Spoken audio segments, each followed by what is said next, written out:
This video will be for the organza sample.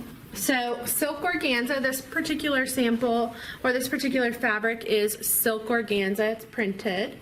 But for your sample, you do not have to buy silk. It has a higher price point, so I'm not requiring you to buy silk. You can buy polyester organza from Joann's or whichever fabric store you may have in town. But the qualities of this fabric, it is sheer, as you can see, and it is a little bit stiff. So it has more of a body. It holds creases really well. So if you wanted to put pleats or something like that into your garment, if you wanted it to stand out, a gathered organza would stand out further away from the body. So it just has a little bit more hold to its shape than chiffon, which is typically its counterpart. And we'll talk about that one in a different video. So this is a silk organza, and you can kind of see how it's draping. So when I grab a point of it, it doesn't really drape down. It kind of stands out stiff away from my hand rather than falling down towards the floor. When you're cutting out your sample, you will be using this rectangular block. So you should have a version of this in your digital samples. So just a straight rectangle that we've been using for our other seams so far, with the grain line going down the length of the pattern piece. I've got my two cutout pieces here. When you cut it out, make sure to pink the short edges, and one long edge should be pinked with the pinking shears. The other edge should be cut straight with the straight shears. That's the edge that we'll actually be stitching on. Okay, so now machine settings. For this particular fabric, I need to have a lightweight needle. So your size 70 needle. Right now I've got an 80 on here, so I'm going to go ahead and change that out. And then your stitch length we're going to shorten as well, since it's a lighter weight fabric. We're going to shorten it to a 2.0. So on your machine, wherever your stitch length adjustment may be, make sure to push it down to a 2. So on mine, it has a little bar here, and it's telling me right now I'm at a 2.5. So I'm just going to go down slightly to a 2. And then for your thread, you can use a cotton or a silk thread. Especially if you're using silk organza, I would suggest using silk thread as well. For a polyester organza, cotton thread is fine. And then for cutting, the best way to cut this typically is with a rotary cutter, but since we are not using rotary cutters this semester, I went ahead and just did my pinking shears and my straight shears, and this one didn't shift on me too much, again because of the stiffness of the fabric, and it worked fine.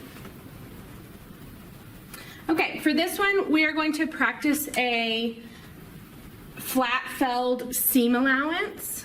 This particular fabric, you'll see a couple different types of seam allowances, but you need to be aware that whatever you stitch on the inside of the garment will be visible from the outside of the garment since it's sheer. So with a flat felled seam allowance, we're able to keep it clean, no fraying edges, raw edges on the inside of the garment, and it looks nice from the inside and outside. Another type of seam allowance that you can consider using on this fabric is a French seam as well.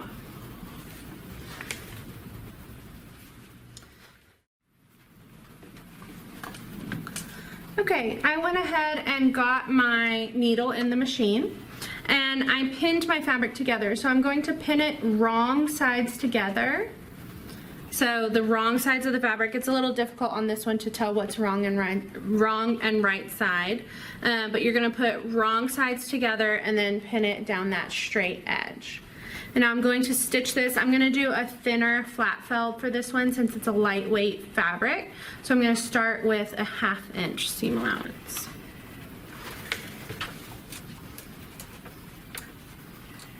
So line that up with the 1/2 inch mark on my machine. place my presser foot down, and then I'm going to, whoops, sorry, had my little bobbin engaged, so disengage that if your machine's not moving. Start with a back stitch.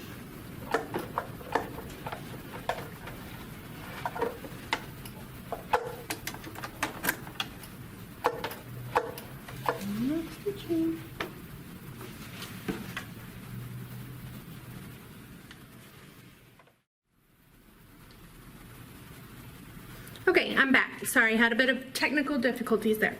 So, stitch at a 1/2 inch. So line up the straight edge of your fabric with the 1/2 inch mark on your machine. Lower your presser foot, and then we'll start with a back stitch. And then follow along at that 1/2 inch marking.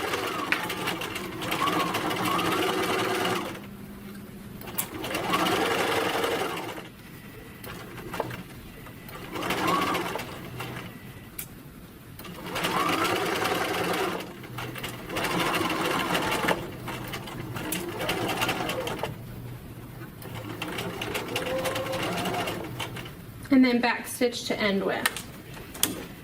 And then I can lift my foot and snip my threads. Okay, so this is what it's looking like at the moment. Now we're going to go to our ironing board and prep this for the next step.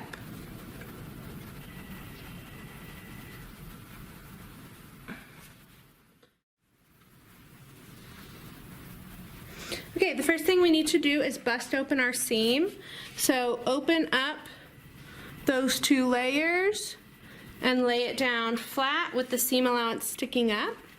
And then I'm going to open up those 2 seam allowances and press it right down the center.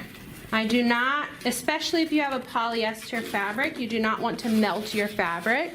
So double check the temperature of your iron. Make sure that it's on the polyester setting. And then also use your press cloth or cheesecloth to protect your fabric. Press that seam, bust it open.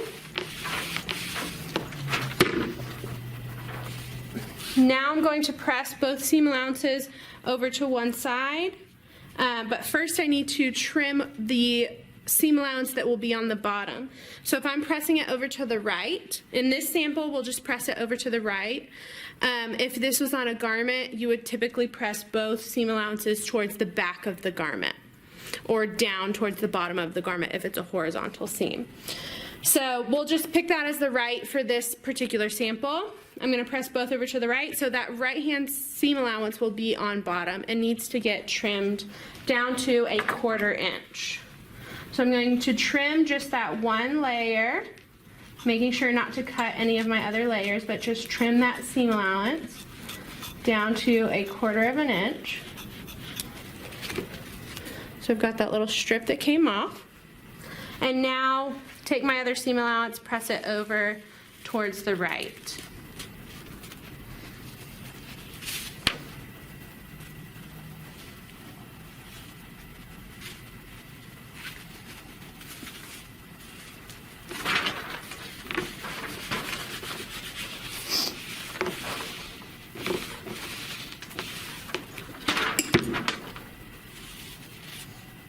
Okay, now I'm going to take that raw edge of that top seam allowance and fold it under until I've got only a 1/4 inch left. So you've got a 1/2 inch seam allowance, you're essentially folding it in half to a 1/4 inch. But you want that top edge that's still visible to be a nice even measurement. So use your ruler, use your seam gauge, whatever you may need, to double check that and make sure that it's a nice even 1/4 inch the entire way.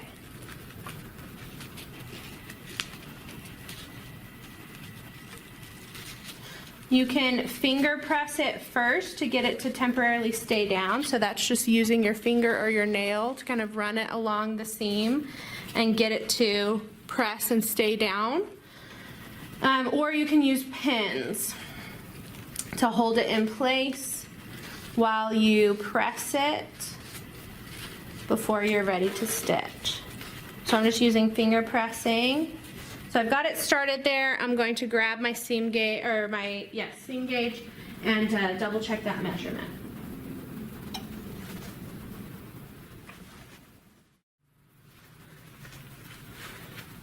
Okay, here is my sewing gauge. So I have that little sliding part of it. If I slide that down to a 1/4 inch marking, then I have a nice consistent measurement to go off of, and I don't have to look for that 1/4 inch marking every time I go.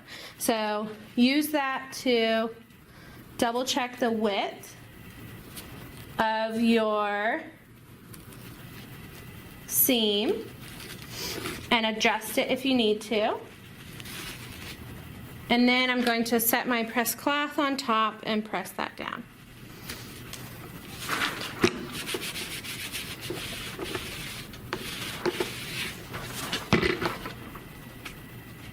Okay, then we're headed to our sewing machine to do the last step, which is a top stitch.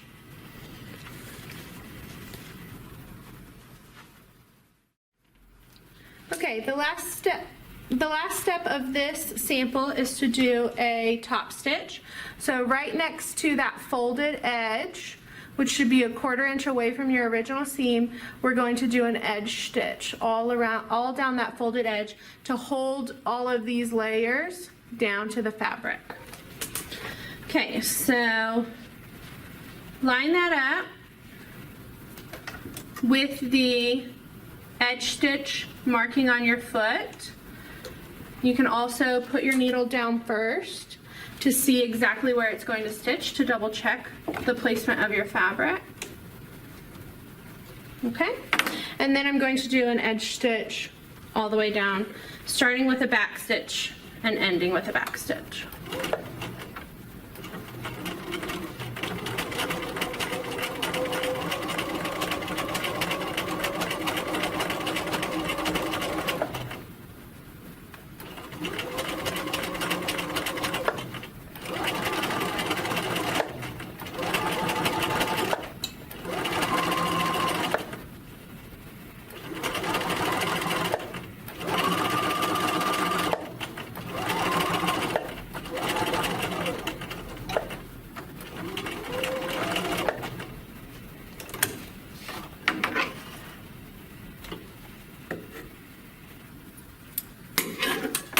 Okay, and then this is what it's going to look like in the end with your 2 rows of stitching parallel to each other. And then if you did wrong sides together, so a traditional flat felled starts with wrong sides together, this is the outside of your garment where all of your seam allowances are secured on the outside of the garment. If you started with right sides together, then it would be the opposite, to where those seam allowances are on the inside of the garment.